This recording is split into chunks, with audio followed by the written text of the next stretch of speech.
Hi guys, it's Miss Mine, and I am here to show you how to do a one pager. A one pager strategy is one of my favorites.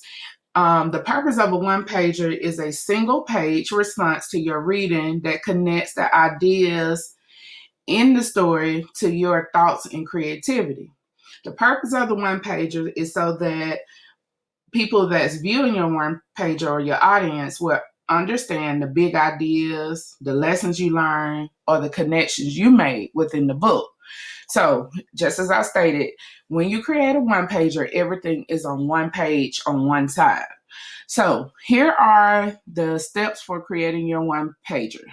You typically want to use a blank sheet of paper, like white copy paper, standard size, 8.5 by 11, and you're required to pick three or more of these things to include on your one pager.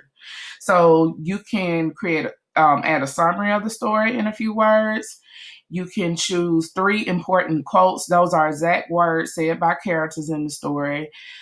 You can create a poem that represents the story. You can tell a lesson that you learned from the story. You can create a story review. That's how did you like the book or the story. You can create a timeline with a minimum of 4 significant events from the story. And lastly, you can choose to add questions you had after reading the story. And some of those you should already have on your sticky notes from when we read the story in class. So you're only required to choose three of these things, but you can choose more. You may also want to add, which makes the one pager great, a sketch of the characters or pictures that relate to the story, things that will come up in your head, and you can use the details from the story to imagine what the characters look like. Illustrations of the setting. So in Tuesday of the other June, on Tuesdays it was at a pool. So what would the setting look like? A theme border. So around your page, you can put a border that relates to the story.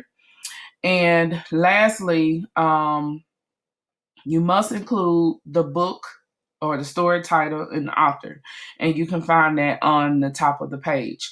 And on slide 2, you can link back to the story. So there's the title of the story and the author there.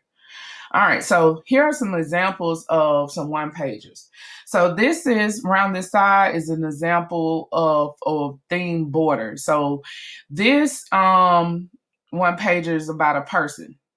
And so these are characteristics of the person. So they use characteristics of this person to make a border. So they have some quotes that represent this person, some quotes that people said about um, Ryan. And then they have different pictures that represent what he does. He's a teacher. They got some memories and some other pictures that's going on. They got a definition. So this definition explains the person.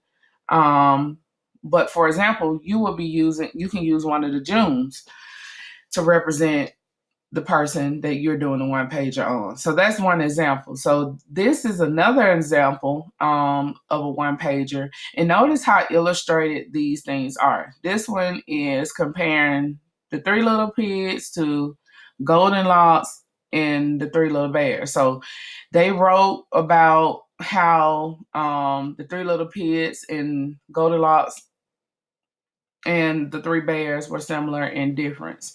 And it's you can see they included famous quotes from each story. By the hair of my chinny chin chin, I'll huff and I'll puff and I'll blow your house down. That's from the Three Little Pigs.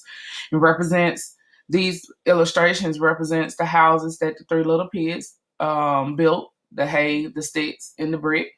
These illustrations represent the three bowls of porridge, daddy bear, mama bear, baby bear.